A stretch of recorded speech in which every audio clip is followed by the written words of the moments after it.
o vice-presidente da República, o senhor Michel Temer. Muito bem, olha, eu vou tomar a liberdade, viu? Eu vou pedir a todos que estão aqui que eu não mencione, viu, governador Beto? A todos, porque se eu fosse mencionar as 40 autoridades que estão aqui à mesa, nós estaríamos repetindo a nominata que já foi feita por todos aqueles que me antecederam. Então, sejam todos homenageados, como naturalmente homenageio aqueles todos que estão aqui, especialmente os produtores rurais, aqueles que se dedicam ao agronegócio aqui em Maringá, no Paraná e no nosso país. Então, eu digo, viu, presidente Wilson de Matos da Silva Filho, que vocês têm, digamos assim, a felicidade de habitar esse estado e habitar particularmente Maringá.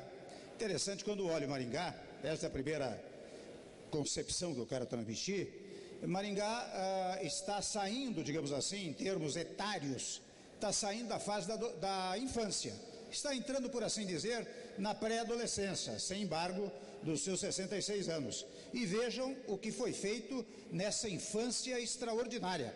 Quem olha Maringá de 60 anos atrás e olha Maringá de hoje, é claro que quase não a reconhece. E sabem, os senhores e as senhoras, que a pré-adolescência e a adolescência é o momento mais fértil da vida dos indivíduos. É o momento em que você mais anseia crescer e prosperar. É o momento preparatório exatamente da idade adulta. Então eu imagino o que será Maringá e o que será governador Beto Richa, Osmar Serralho, o que serão as cidades do Paraná quando concluírem a adolescência, quem sabe daqui a 40, 50, 60 anos. Então o Paraná, e por isso estou dizendo isso, é um exemplo para o país. E por isso o Paraná merece o aplauso que já começou a surgir, né? O segundo ponto que quero registrar, e aqui, senador Sérgio Souza, já estavam presentes, NVR, muitos companheiros estavam no almoço e já me ouviram dizer alguma coisa durante o almoço.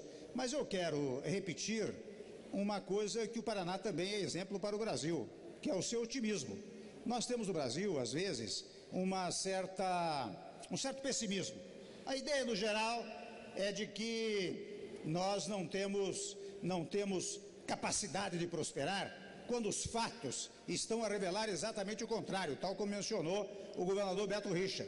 Nós temos todas as condições para a prosperidade. Nos últimos anos, especialmente a partir da Constituição de 88, nós conseguimos prosperar enormemente. Basta ressaltar que quando você fala que este país conseguiu tirar 35 milhões de pessoas da extrema pobreza e levá-los para a classe média, isto é uma ascensão social que está se dando em todos os patamares, da classe D para a classe C, da C para B, da B para A.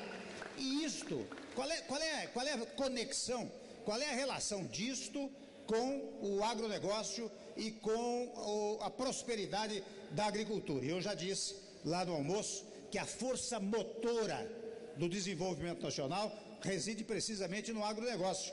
É que quando as pessoas começam a consumir, aumenta a produção, seja da indústria, seja da agricultura. Mas a agricultura brasileira não ficou apenas no consumo interno.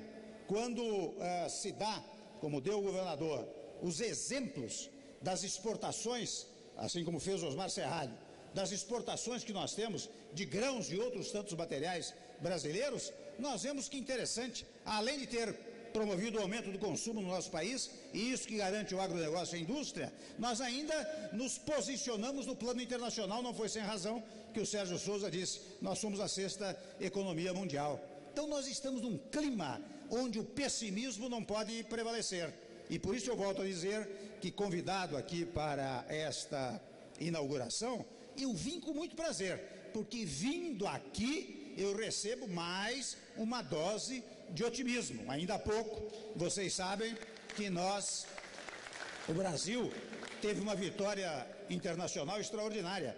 Olhe que a Organização Mundial do Comércio jamais veio para o Brasil, ao contrário, o Brasil sempre foi tido como um país que criava problemas na OMC, não é?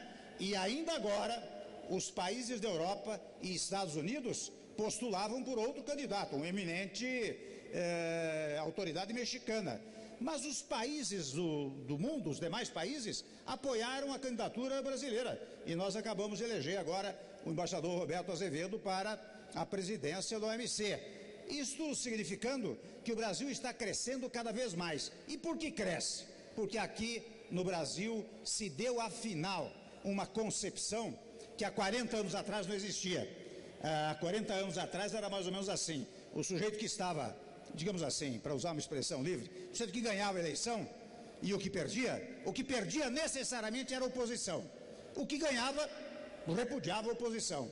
De uns tempos para cá, nós conseguimos mudar essa mentalidade no país e começamos a perceber que é importante a distinção entre o momento político-eleitoral e o momento político-administrativo. O momento político-eleitoral é aquele em que os partidos, os candidatos contendem, divergem, controvertem, disputam, não é? Se agridem muitas vezes com argumentos para chegar ao poder. Mas depois que chega-se ao poder, você passa para o momento político-administrativo. E no momento político-administrativo, todos têm que colaborar para que o país possa crescer, seja no Estado, no município, na União. É assim que se deve adotar a concepção, ou seja, mesmo a oposição, quando critica, no fundo, ela está ajudando a governar, porque muitas vezes a crítica faz com que aquele que está no poder perceba que deva tomar um outro rumo, eventualmente. Então, nós estamos numa fase não apenas de prosperidade econômica, de prosperidade internacional, de reconhecimento internacional, mas de prosperidade política, não é?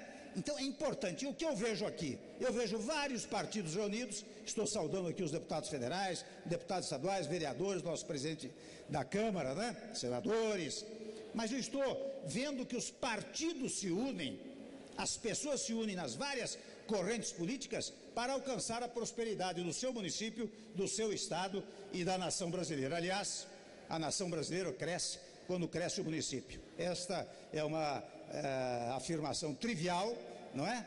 Frugal, mas que deve ser sempre repetida, porque é aqui no município que as coisas se passam. Então, os municípios do Paraná são todos prósperos e, com isso, prospera o Estado brasileiro com apoio do Estado paranaense, com apoio do governador do Estado do Paraná.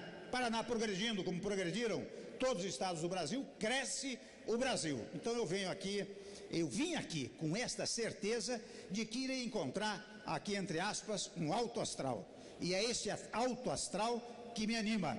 Anima no sentido de ânima, de alma, quer dizer, incendeia a minha alma, entusiasma a minha alma e me faz dizer aqui aos senhores e às senhoras, ao mesmo tempo que eu desejo um sucesso extraordinário, que já antevejo para esta feira agropecuária, mas eu saio daqui com a alma incendiada, animada, com otimismo que Maringá e o Paraná me passam. Meus cumprimentos aos senhores.